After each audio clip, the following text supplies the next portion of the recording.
New Bharat Kashi के दर्शकों को नमस्कार। हर हर महादेव। न्यू भारत काशी की टीम की ओर से महाराज जी आपका बहुत बहुत स्वागत है बाबा विश्वनाथ की नगरी काशी में। बाबा विश्वनाथ की नगरी काशी प्रेम की नगरी है। माता सती का 108 जन्मों का इंतजार किया काशी। महादेव ने हमें प्यार सिखाया ही नहीं बल्कि जिया। तो आइए आज बात करते हैं अतिरगिरी पे। महाराज जी आपका बहुत बहुत स्वागत है न्यू भारत काशी की टीम की ओर से।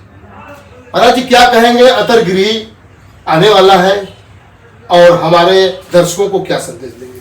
अंतरगिरी जो है ये वर्ष में एक बार होती है अगहन पूर्णिमा को।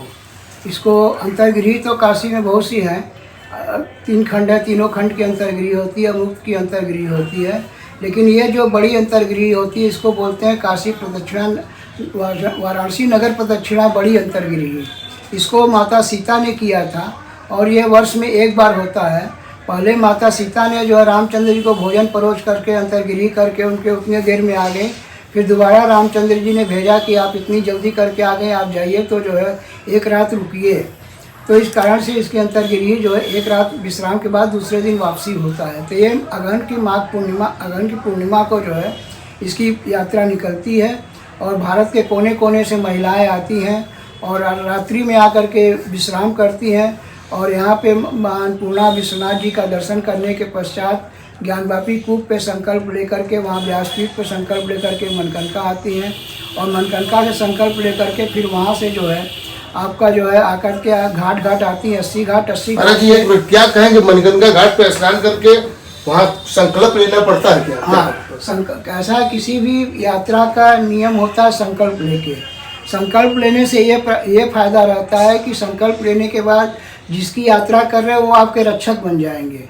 वो आपको आगे रास्ता दिखाएंगे, जितनी प्रकार की आपकी यात्रा में विघ्न बाधा आएंगी सब दूर करते जाएंगे। इसलिए कोई भी यात्रा होती है, हम 12 महीना निरंतर यात्रा कराते हैं तो सभी यात्राएं संकल्प लेकर की जाती है और लास्ट में संकल्प छोड़ करके उसकी यात्रा की विराम होती है। तो कोई भी कार्य करने में काशी क्या है, एक विद्वान की नगरी है और यहाँ हर काम एक नियम संयम से होता है, एक परंपरागत होता है। तो उसको संकल्प लेकर के वहाँ से शुरू करते हैं और आने के बाद घाट घाट आते हैं। सभी घाट की 80 पे आते हैं और 80 पे स्थित जगन्नाथ मंदिर के दर्शन करते हैं। एक मिनट महाराज जी, इसका रूट बताइएगा कि कहाँ से कहाँ तक यात्री कैसे कहाँ से कहाँ तक जाते हैं, इसका क्या रूट है, इसकी विशेष महत्व क्या है ये भी बताइए। ये मार्ग की परिक्रमा होती है। मार्ग की परिक्रमा में माने जितनी आपकी गोल परिधि में परिक्रमा होती है, इसके अंदर के जितने इष्ट देव वो भी आपके जो है गवाह बनते हैं। तो इसके बाद जगन्नाथ जी दर्शन करने के पश्चात हम लोग उधर से निकलते हैं और पुष्कर तालाब होते हुए सियाराम डेयरी के बगल से उस पार हो करके जो है ये जो बरना नदी का किनारा है जो आया है, जो सियाराम डेयरी से जो नाला कट के जा रहा है, 80 नदी वाला, जी जी, हाँ, उसी से कट करके संकट मोचन के प्राचीन जो रास्ते हैं उसी रास्ते से पीछे निकल करके साकेत नगर हो करके छोटी पटिया बड़ी पटिया बीच में और मंदिरें पड़ते हैं। एक मिनट रुकेंगे आपको महाराज जी। सियाराम डेयरी के बगल से जो रास्ता गया है ये अतरगिरी का ही मार्ग है। अतरगिरी का मार्ग है, इसीलिए खुला रहता है। इसमें बहुत कूड़ा उड़ा करके लोग गंदगी कर दिए हैं। जी जी। और सरकार को इस पे विशेष ध्यान दे करके ये रास्ते कुछ और भी आगे हम आपको बताएंगे जहाँ विभिन्न प्रकार की आती है और सरकार उस पर ध्यान नहीं दे रही है क्योंकि इसमें 10-20 हजार महिलाएं एक साथ निकलती हैं और कुछ अतिक्रमण भी इस रोड पे हो रहा है। काफी अतिक्रमण लोग कर रहे हैं। जी जी। तो वहाँ से निकलने के बाद छोटी पटिया बड़ी पटिया करते हुए हम लोग निकलते हैं ककरमत्ता के तरफ। ककरमत्ता साइड से फिर माल गोदाम है।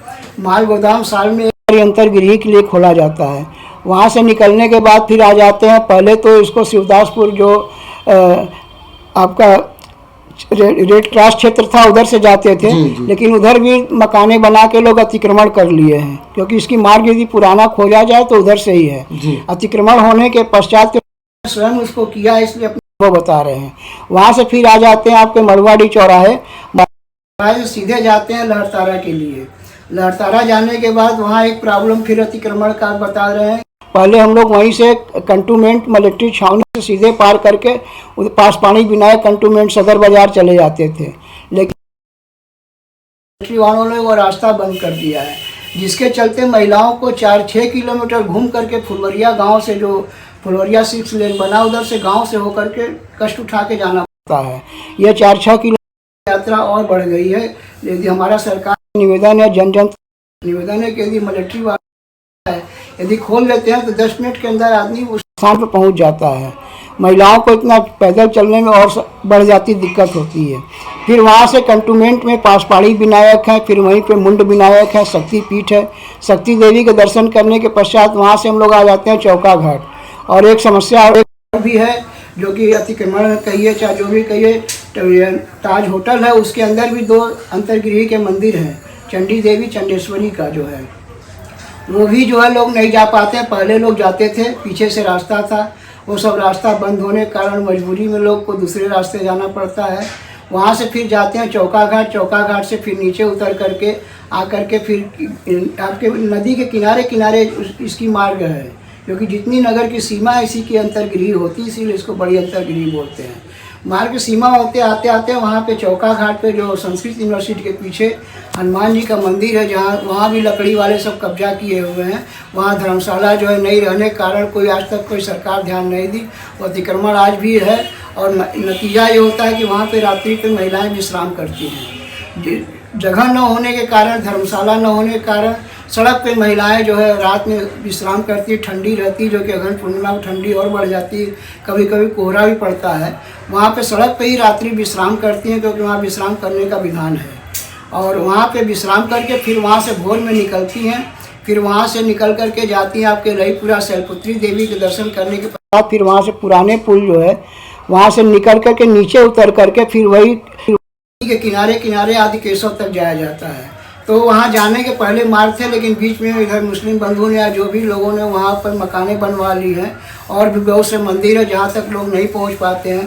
किनारे किनारे जा कर के आदि केशव तक जाते हैं, और वहाँ पे कुछ लोग भोर में नहीं स्नान करते तो वहाँ स्नान करके फिर वहाँ आदि केशव विष्णु भगवान का दर्शन करके वहाँ से मनकनका आते हैं, और मनकनका फिर वहाँ संकल्प छुड़ा करके फिर विश्वनाथ दर्शन करके ये अंतर्गृह यात्रा विराम होती है। ये नगर की सीमा के अंत इसकी परिक्रमा होती है नगर की। ये कितने दिन का है?